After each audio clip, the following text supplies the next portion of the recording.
সম্মানিত ভিউয়ার্স, আমাদের আজকের আলোচনার বিষয় উদ্যোগের শুরুতে ইনভেস্ট ঠিক কতটা প্রয়োজন।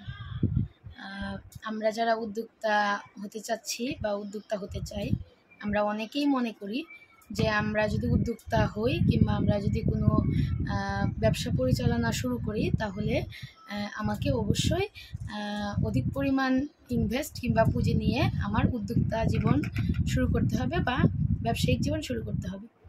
কিন্তু এই বিষয়ে আমরা যারা নতুন অনেকেরই ধারণা কম।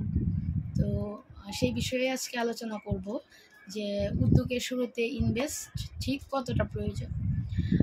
উদ্যোগ শুরু করার আগে সবচেয়ে যে বিষয়টি গুরুত্বপূর্ণ তা হচ্ছে আপনি যে একজন উদ্যোক্তা হতে চান কিংবা আপনি যে উদ্যোগ শুরু করতে চান সেই বিষয়ে আপনাকে মাইন্ড সেট আপ করতে হবে যে আমি অবশ্যই উদ্যোক্তা হতে চাই কিংবা উদ্যোক্তা হিসেবে নিজেকে সফল দেখতে চাই।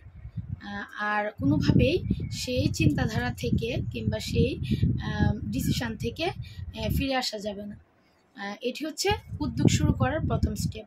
দ্বিতীয় স্টেপ হচ্ছে আপনি যে বিষয়ে উদ্যোগ গ্রহণ করতে চান কিংবা যে বিষয়ে আপনি উদ্যোক্তা হওয়ার জন্য পরিকল্পনা করেছেন সেই বিষয়ে অবশ্যই আপনাকে জ্ঞান, দক্ষতা এবং মনোবল থাকতে হবে। তার সাথে সবচেয়ে যে বিষয়টি গুরুত্বপূর্ণ তা হলো একজন উদ্যোক্তার নিজের প্রতি আত্মবিশ্বাস।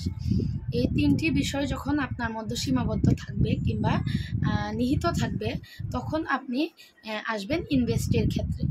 তো আমরা এটা লক্ষ্য করলে দেখতে পাই যে যারা পৃথিবীতে সফল উদ্যোক্তা হয়েছেন বা সফল ব্যবসায়ী হয়েছেন তারা কখনোই অধিক পরিমাণ ইনভেস্টের মাধ্যমে সফলতা অর্জন করেননি।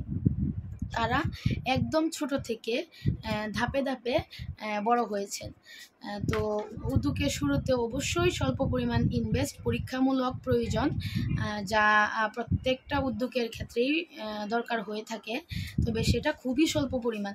আপনি একদম স্বল্প পরিমাণ পুঁজি নিয়ে আপনার উদ্যোগ পরিচালনা শুরু করবেন এবং ধাপে ধাপে আপনার প্রয়োজন অনুযায়ী আপনি ইনভেস্ট বাড়াবেন। তো সেক্ষেত্রে আলোচনার পরিপ্রেক্ষিতে এটা বলতে পারি যে উদ্যোগের শুরুতে কখনোই অধিক ইনভেস্টের প্রয়োজন হয় না। একদম স্বল্প পরিমাণ ইনভেস্ট দিয়েও আপনি একজন সফল উদ্যোক্তা হতে পারবেন শুধুমাত্র আপনার কর্মদক্ষতা, আপনার ধৈর্য, আপনার আত্মবিশ্বাস এবং আপনার মনোবল দিয়ে। তো আজকের আলোচনা এই পর্যন্তই। সবাই ভালো থাকবেন, সুস্থ থাকবেন। ধন্যবাদ সবাইকে।